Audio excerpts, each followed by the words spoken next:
Udah kelihatan belum PPT-nya?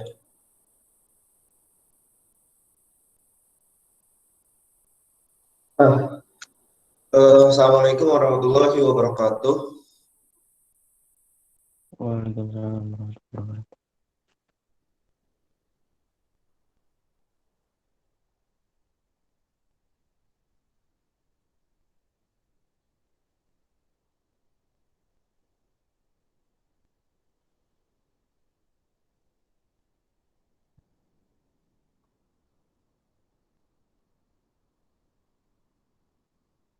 Udah kelihatan kan peta apa tuh PPT-nya?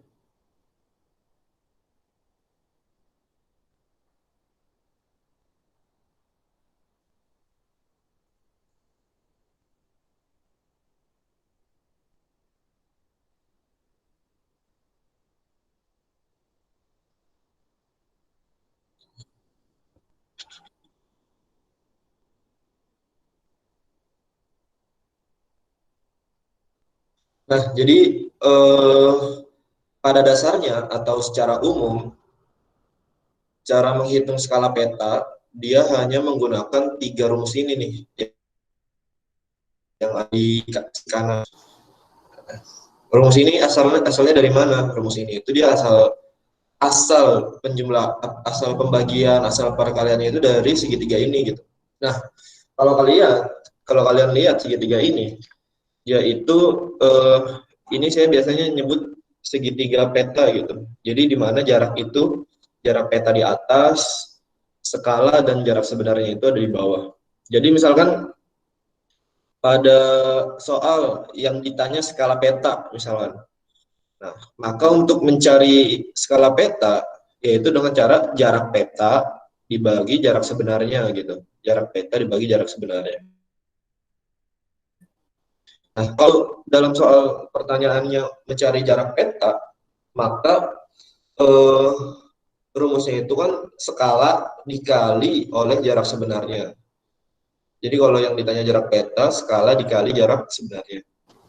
Nah, sedangkan jika yang ditanya adalah jarak sebenarnya, maka rumusnya adalah jarak peta dibagi skala.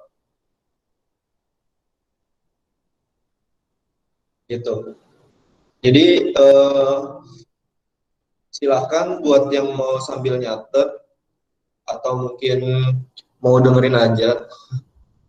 Jadi untuk mencari eh, jawaban dari pertanyaan-pertanyaan pada peta, silakan ingat gitu segitiga ini, di mana jarak peta di atas, skala dan jarak sebenarnya itu di bawah. Jadi ini untuk mencari pertanyaan-pertanyaannya nanti. Nah, biasanya jarak sebenarnya ini dia satuannya itu bisa sentimeter, bisa meter ataupun bisa kilometer gitu. Sedangkan skala dan jarak pada peta itu biasanya dia satuannya sentimeter. Masih ingat ya gitu? Kalau misalkan 1 kilometer ya sama aja kayak 100.000 sentimeter. Ingat nih, 1 kilometer itu jaraknya eh, sebesar 100 sentimeter gitu. Ingat-ingat nih. Jadi ntar ada konversi-konversi di mana untuk mencari hasilnya kalian nggak boleh tuh yang satu misalkan satuannya masih kilo, yang satu masih senti, ataupun satuannya meter dengan kilo nggak boleh. Jadi dua-duanya itu satuannya harus sama untuk dicari jawabannya gitu. Nah, 1 meter, kalau 1 meter itu sama aja kayak 100 sentimeter. Nah, ini ingat juga nih. Nah, langsung aja coba kita ke contoh soalnya. Nah, jadi pada sebuah peta, dia skalanya 1 banding 100.000 nih. 1 banding 100.000. Jarak antara kota A dan kota B adalah 5 cm. Nah, ini 5 cm ini dia dalam peta. Kenapa? Kenapa dalam peta? Karena satuannya itu sentimeter dan jaraknya itu pendek 5 cm. 5 cm itu sekitar sini lah gitu. Jadi jarak kota adut kota B di peta itu dari titik sini ke titik sini gitu. Pendek dia. Berapakah jarak sebenarnya? Nah, eh, kalau kita lihat ini kan kita mau nyari jarak sebenarnya. Maka kan jarak peta dibagi skala kan. Ya udah kita masukin rumusnya nih.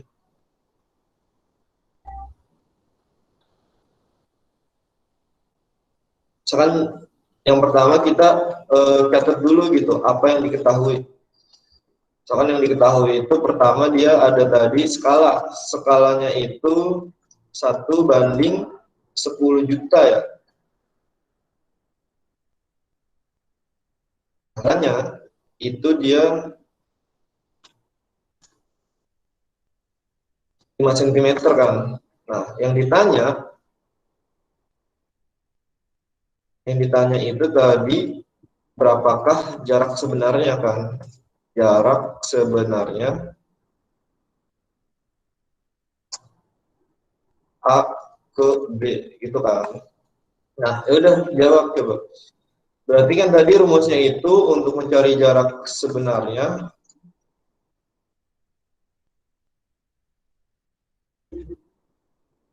jarak peta dibagi skala kan. Nah, ya udah kita masukin angkanya gitu. Jarak peta berapa? 5 cm. Sedangkan skalanya berapa? Skalanya itu 1:10 juta kan. Nah, jadi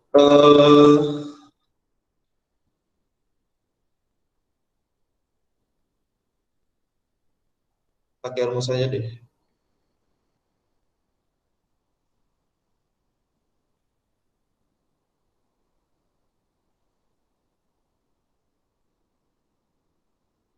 Jarak petanya berapa? 5 cm kan. Sedangkan jarak skalanya itu dia 1:10 juta.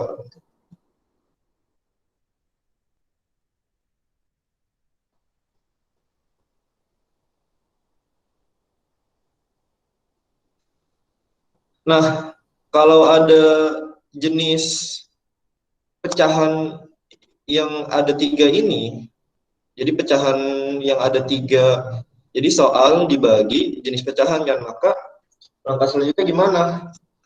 Bentuk ini itu sama aja kan kayak 5 dikali 10 juta dibagi satu kan. Jadi 5 dikali 10 juta dibagi satu, ya udah berarti berapa? Berarti kan 50 juta kan. Nah, ini masih bentuk sentimeter. Nah, kita konversi. Karena tadi 1 kilometer sama dengan 100 cm, nah berarti kita konversi dari bentuk sentimeter ke bentuk kilometer. Jadi 50 juta maaf dibagi 100.000 gitu. Berapa berarti? Tinggal ya lima, ada 5. Berarti dia panjang jarak sebenarnya adalah 500 kilometer.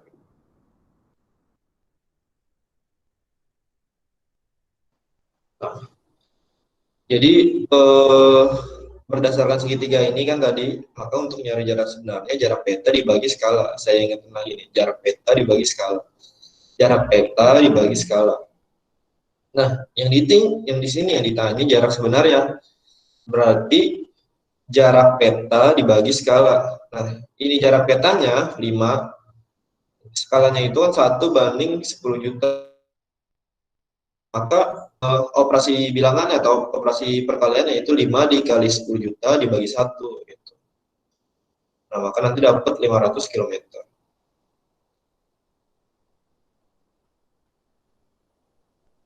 Nah, coba yang nomor 2 gitu. Jarak antara kota C dan kota D pada suatu wilayah adalah 8 cm. Dan jarak sebenarnya adalah antara kota C dan kota D adalah 160 km. Berapakah skala peta tersebut berdasarkan satuan cm? Untuk mencari skala, maka kan tadi rumusnya itu jarak peta dibagi jarak sebenarnya kan. Ya udah, kita coba masukin ke rumusnya. Nomor 2. Diketahui tadi jarak sebenarnya itu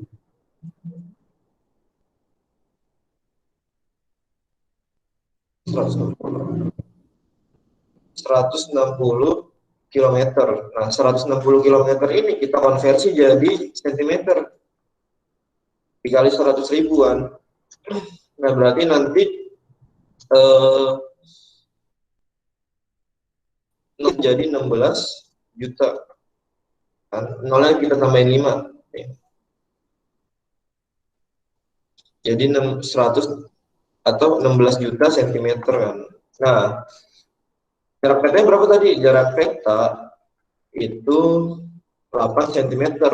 Nah, yang ditanya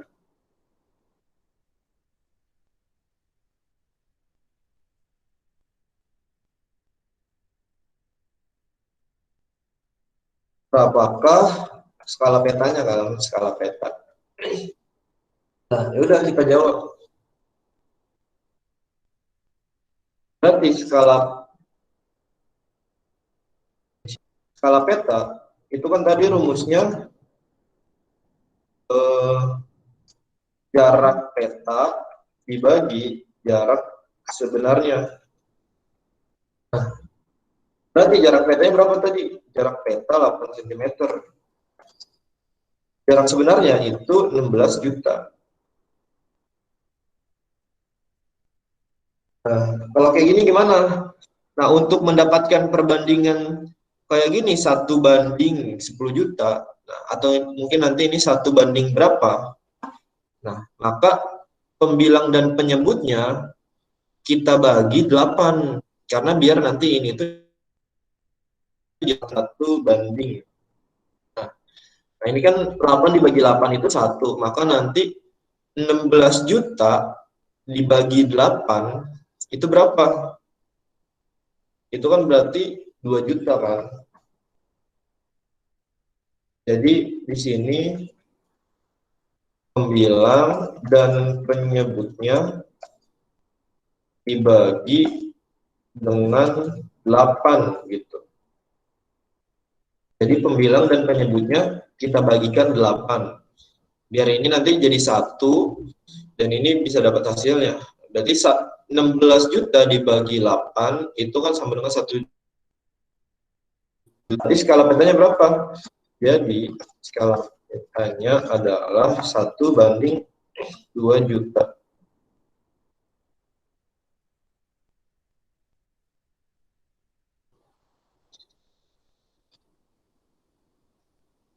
Nah, gitu.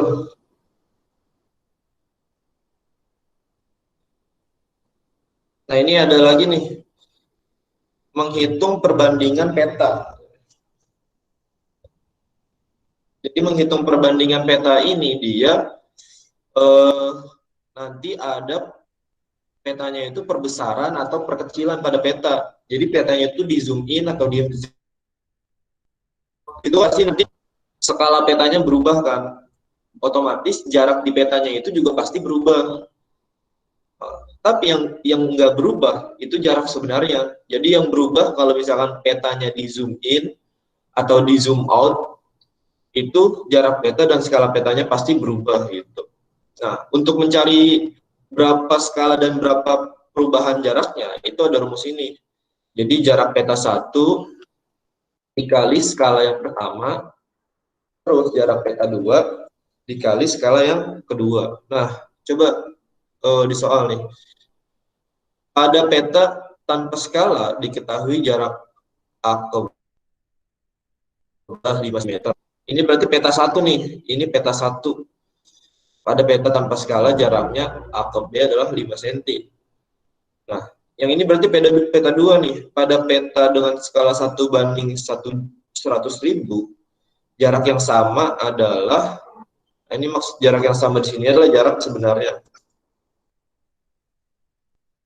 adalah 20 cm. Maka skala peta A ke B yang pertama itu berapa? Jadi yang ditanya itu nanti skala peta yang pertama. Yang tiga deh. Jadi diketahui jarak peta 1 itu tadi 5 cm. Jarak peta 2 itu 20 cm. Sedangkan skala peta 2 itu 1/100.000. Ya kan? 100.000, 5, 20. Nah, yang ditanya apakah besar skala peta 1 kan? Nah, berarti kita jawab nih. Jawab. Ini kan rumusnya skala jarak peta 1 dikali skala peta 1 sama dengan jarak peta 2 dikali skala peta 2. Nah, udah kita masukin angka-angkanya. Jarak peta 1 berapa? 5 cm. Dan skala peta 1 berapa? Itu yang ditanya. Nah, jarak peta 2 berapa? 20 cm. 20. Skala peta 2 100.000. Dan ini itu langsung aja kita masukin 100.000. Nah, berarti untuk mencari skala peta 1 itu kita kaliin dulu yang ada di sisi kanan. 20 kali 100.000. Berarti nanti 2 juta. 20 kali 100.000, nolnya jadi 1, 2, 3, 4, 5, 6. Ya, ada 6 nih. Nah, berarti skala peta 1, nah, 5 ini nanti kita pindah ruaskan. 5 dipindah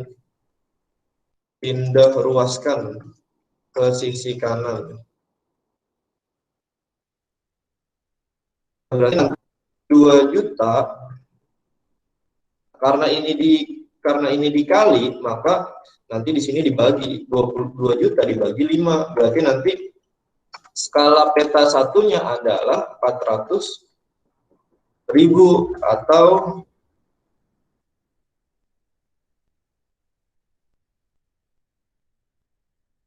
jadi skala peta satunya itu 1/400.000 kan, nah, gitu.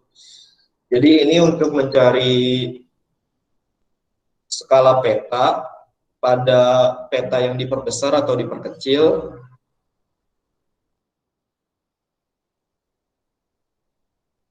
Nah, sedangkan ini itu mencari skala peta gitu. Ada satu peta doang.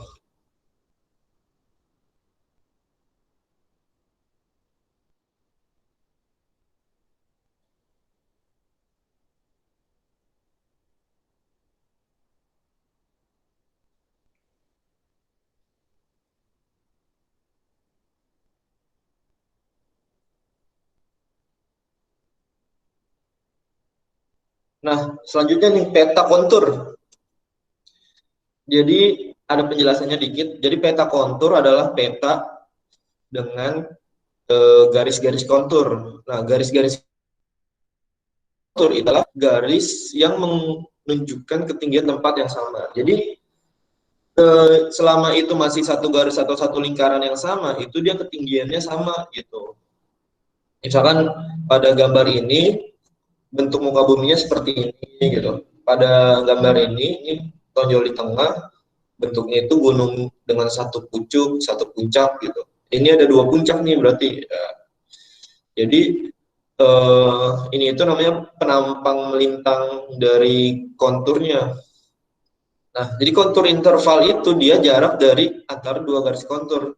Nah, ini kan ada banyak garis nih. Yang namanya kontur interval itu dari garis misalkan yang bawah ke garis yang sini. Itu berapa kontur interval? Jadi jarak antara garis kontur. Nah, garis kontur satuannya itu meter dia. Beda sama yang tadi, dia satunya kilometer. Kalau ini lebih ke meter. Nah, garis kontur biasanya pada peta topografi. Nah, ini ada ciri-ciri kontur. Ciri-ciri kontur itu yang pertama, garisnya itu nggak mungkin berpotongan. Satu garis menunjukkan satu ketinggian. Garis kontur yang rapat itu lerengnya terjal atau curam. Nah, ini yang rapat-rapat kayak gini nih, itu biasanya dia bentuk lerengnya itu curam nih. Yang kayak gini dia cenderung agak-agak landai. Ini kan lebar nih, jarak satu garis dengan garis yang lainnya. Itu berarti dia eh, menandakan bentang alam yang landai gitu. Sedangkan garis kontur yang jarak satu garis ini dengan garis ininya itu rapat kayak yang di sini, itu dia bentang alamnya curam gitu, kayak yang sini. Kalau yang ini kan lebar, berarti dia landai gitu. Jadi garis kontur rapat itu lerengnya terjal atau curam, sedangkan kalau garis konturnya agak renggang, itu berarti dia itu ada gitu bentang alamnya. Nah,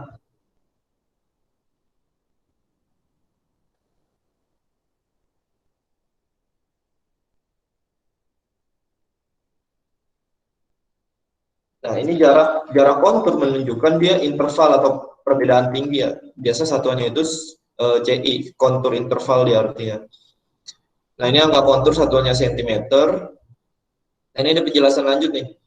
Lereng yang terjal atau lereng yang curam itu cocok untuk wilayah konservasi atau konservasi hutan dan juga pembangkit listrik tenaga air. Jadi daerah-daerah dengan kemiringannya tinggi atau curam atau terjal itu cocok buat konservasi dan wilayah pembangkit listrik tenaga air gitu. Kenapa? Karena nanti dengan lereng yang terjal kayak gini itu aliran sungainya itu bakalan kenceng nanti. Karena aliran sungainya kenceng atau deras pada lereng-lereng yang terjal seperti di sini, itu nanti dia aliran sungainya kencang serta dia nanti menggerakkan turbinnya itu lebih cepat gitu. Jadi ngehasilin listriknya itu lebih banyak dan lebih bagus dibandingkan dengan lereng yang landai-landai kayak gini gitu. Dia relatif aliran sungainya itu nanti relatif lebih lambat daripada yang kayak gini. Nah, sedangkan lereng yang landai atau lereng yang relatif cenderung datar itu cocok untuk wilayah pemukiman gitu, pemukiman penduduk, aktivitas pertanian, dan juga buat jalur pendakian gitu kalau mau naik gunung. Nah, angka 2000 pada rumus ini dia itu konstanta. Nah, ini rumusnya nih. Untuk nyari kontur interval atau selisih antar garis ini, kontur interval, itu ada rumusnya yaitu dengan 1/2000 dibanding skala. Jadi selisih antar garis ini atau kontur interval ini yang jarak dari garis ini ke garis yang di sampingnya itu sama gitu. Sampai nanti dia di sini itu jarak kontur intervalnya sama. Nah, misalkan nih pada soal ini, berapakah tinggi B? Nah, ini tinggi B apabila peta tersebut menggambarkan sebuah cekungan berskala besar berskala 1/50.000 gitu dan titik A adalah 200 meter. Nah, kalian tahu gak sih wilayah cekungan? Jadi wilayah cekungan di sini nih,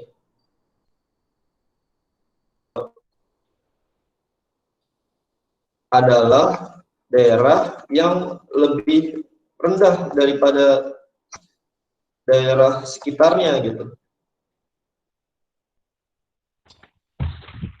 Contoh cekungan di muka bumi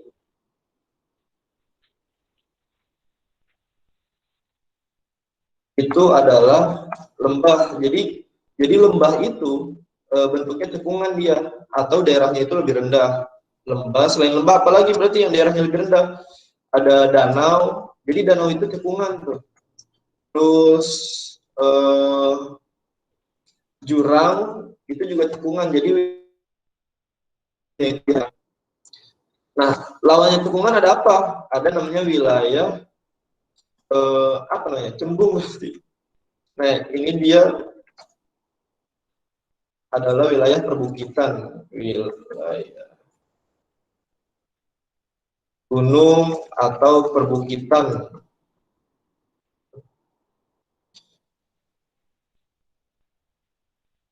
Di mana daerahnya lebih tinggi dari sekitarnya dan biasanya memiliki puncak gitu. Nah, jadi berarti gambar pada kontur itu menunjukkan bahwa semakin dia ke tengah itu bentuknya semakin cekung atau semakin dataran rendah kan. Berarti B ini dia lebih tinggi daripada A, sedangkan A ini adalah wilayah cekungan gitu. Atau lembahnya, lembah ini gitu, dasar lembahnya gitu. Ya udah, berarti kita cari jarak atau ketinggian dari titik B ini. Nah, berarti ini soal keempat. Yang diketahui apa nih? Yang diketahui itu jarak A, yaitu berapa meter? Nah, apalagi skalanya itu dia 50.000 gitu. Ini bukan jarak A, ini ketinggian A, sorry. Ini ketinggian A, yaitu 200 meter, sedangkan skalanya itu 1:50.000 gitu.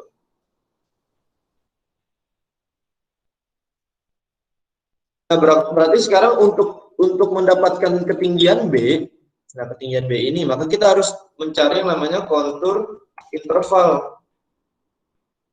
Nah, rumusnya gimana? Itu 1:2000 dibagi skala gitu. Kita pakai equation aja.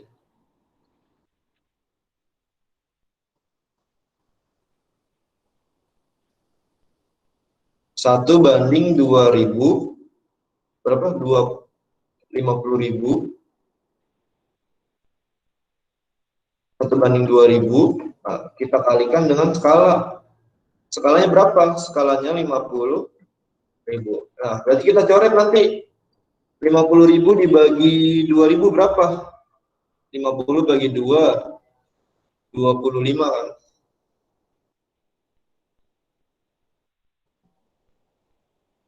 Berarti dia panjang kontur intervalnya nanti 25 meter. Nah, jadi udah dapet nih kontur interval. Jadi jarak dari titik garis A ke garis sampingnya ini 25 meter. Nah, jadi dari jarak A ke titik ini 25, dari sini ke titik ini 25, dan dari garis ini ke garis B itu 25 meter juga. Berarti kita cari nih ketinggian B. Nah, gimana ketinggian B? Berarti nanti ini ada 2, ada 3, berarti nanti ketinggian B itu 200 meter ditambah, ini kan ada selisih tiga garis kan, 1, 2, 3 kan, ada 3 jarak, berarti nanti 3 dikalikan dengan berapa tadi selisihnya? 25 meter. Berarti nanti 200 meter itu ditambah 75 meter. Berarti berapa tuh ketinggian B? 200 tambah 75, berarti nanti 275 meter. Jadi ketinggian B itu 275 meter. Nah, sedangkan ketinggian A itu tadi 200 meter. Berarti kan wilayah ini lebih tinggi kan dari wilayah A. Jadi bentuknya itu kayak mangkok gitu. B itu yang ujung mangkoknya, sedangkan A itu dia dasar mangkoknya atau dasar lembahnya gitu. Ini ini soal kontur. Jadi kalian itu mesti jeli. Yang pertama, di soal itu ada gak gitu dijabarin bahwa itu tuh wilayah cekungan. Nah, kalau wilayah cekungan berarti pinggir-pinggirnya ini dataran tingginya gitu atau wilayah yang lebih tinggi. Sedangkan yang semakin ke tengah itu bentuknya semakin landai atau semakin cekung gitu. Nah, itu jadi dapat nih. Sedangkan wilayah bukit itu berarti wilayah A-nya itu dataran tinggi atau bukitnya, sedangkan yang B itu dia lembahnya gitu. Nah, berarti kalau gambar kayak tadi, yang B-nya itu dia ada di sini, sedangkan yang A-nya itu dia ada di tengah sini gitu. Pokoknya dia itu karena daerah cekungan, berarti dia ini lebih rendah A ini daripada B, berarti B lebih lebih tinggi gitu.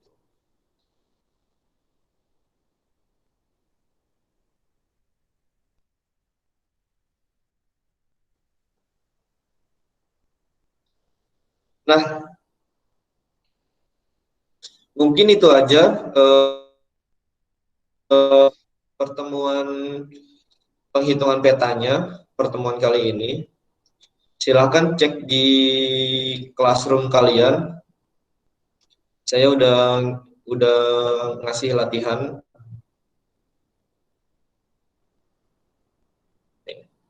Jadi ada 5 soal nih di classroom yang saya kirim. Coba gitu kalian jawab berdasarkan PPT yang tadi udah saya kasih gitu.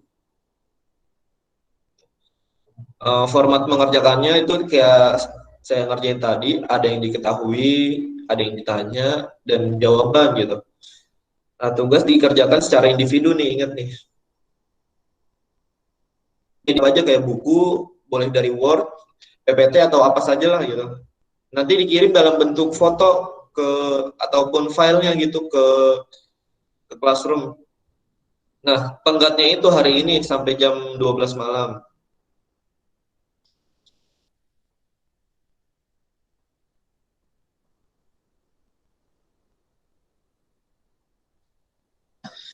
Ya mungkin itu aja pertemuannya.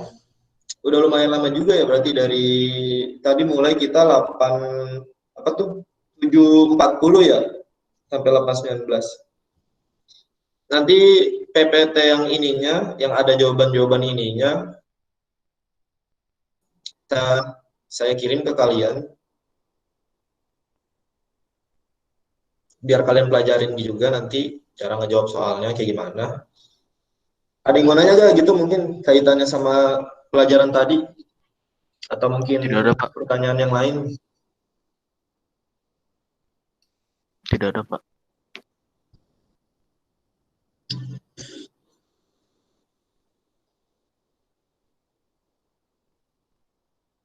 Bu Novi mungkin mau nambahin sesuatu, Bu? Mau ngomong sesuatu gitu ke kelas?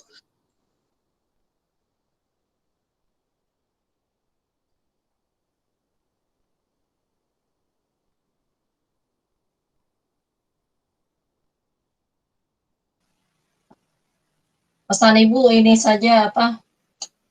Kalian jangan malu bertanya gitu, ya. Soalnya